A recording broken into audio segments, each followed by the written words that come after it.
పొద్దున్నే బేవర్స్ గాళ్ళు ఎక్కువైపోయారు. చచ్చా, Bible itself is a historical book. Bible కి చారిత్రక పురావస్తు ఆధారాలు లేవు అన్నవాడు పిచ్చోడు. వాడికి అసలు ఏమీ తెలియదు, వాడు చదువురాని దద్దమ్మ అని మీరు అర్థం చేసుకోవాలి. పర్షియా రాజులు కొంతమంది వచ్చారు. వాళ్ళల్లో ప్రాముఖ్యమైన రాజు పేరు దర్యావేషు. దర్యావేషు కుమారుడైన జర్క్సిస్ అంటే అహష్వరోషు. ఇది గుర్తుపెట్టుకో, తర్వాత మాట్లాడుకుందాం. మనకి దర్యావేషు బైబిల్లో కనపడతాడు. అటు తర్వాత ఈ అహష్వరోషు కూడా బైబిల్లో కనపడతాడు. ఏం చెప్పాడండి ఇప్పుడు? దర్యావేషు బైబిల్లో కనపడతాడని చెప్పాడు. దర్యావేషు కొడుకు అహష్వేరోష్ అని చెప్పాడు. Bible itself is a historical book అన్నాడు కదా. బొంగేం కాదు. Wake up to reality. దానియేలు 9 పెడుతున్నాను నేను. కాపర్గా కొంచెం చదివి పెట్టండి నాకు.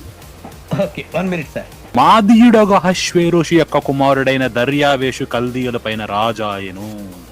మళ్ళీ ఒకసారి. మాదీయుడగు అహష్వేరోషు యొక్క కుమారుడైన దర్యావేషు కల్దీయుల పైన రాజాయను. Bible itself is a historical book. అవన్నీ నమ్మే ఉంటే నీ ఫేస్ లాగే నువ్వు ఏదో కన్నాలేసుకు బతకాల్సి వస్తుందిరా.